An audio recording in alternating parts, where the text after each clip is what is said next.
When someone dies, the demands on your time suddenly accelerate while you are still trying to process the shock. The fear of missing a critical administrative step is very real, but you can navigate this process securely by taking it one specific task at a time. The logistics ahead follow two distinct tracks: the immediate physical care of the deceased and the longer-term resolution of their estate. Right now, you only need to focus on the immediate care track. The official starting line for everything that follows is obtaining a legal pronouncement of death. Without this medical certification, no other arrangements can proceed. The exact call you make depends on the situation. For an unexpected death at home or in public, you must call local emergency services so they can dispatch personnel to make the pronouncement. For an expected death, like someone under hospice care, contact the hospice nurse or primary doctor. Allowing medical professionals to handle this initial certification keeps you from running into immediate legal complications. It shifts the burden of official documentation off your shoulders, so you can take a moment to breathe. In the first 24 hours, your priority is securing the physical environment. If the person lived alone, this means arranging immediate care for any dependents or pets, locking the property, and securing vehicles to protect the physical assets they left behind. You will then need to contact a funeral home or mortuary to transport the body. These services operate 24 hours a day, but you dictate the pace. If you need a few hours with your loved one before they are moved, you have the right to wait. Before making any lasting funeral arrangements, locate the deceased's end-of-life documents. Finding a will, an advance directive, or a prepaid funeral plan gives you access to their explicit final wishes. Be aware that legal authority is often divided at this stage. The executor named in a will manages the financial estate, but a different person might hold the legal authority to control the disposition of the remains. Locating these documents immediately provides clarity.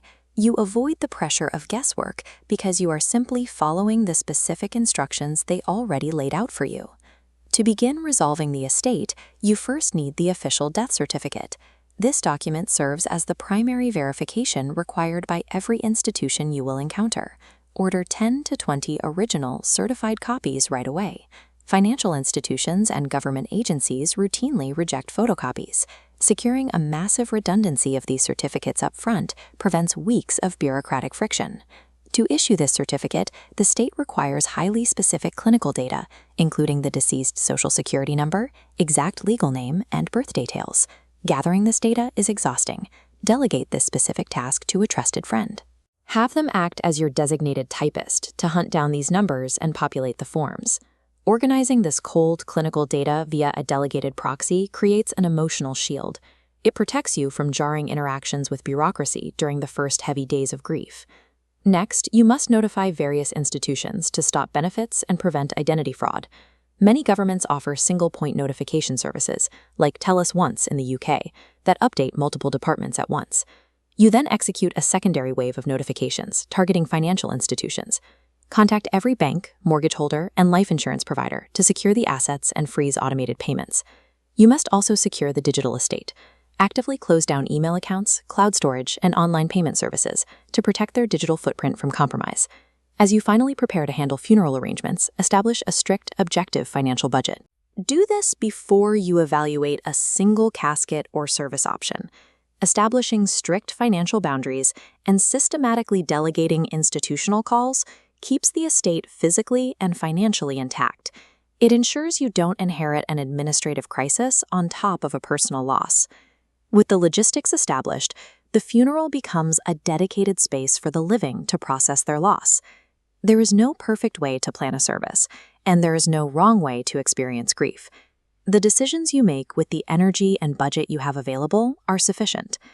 This image shows the logo for Triage Cancer, an example of a specialized organization that provides the exact structural frameworks and checklists needed during a crisis.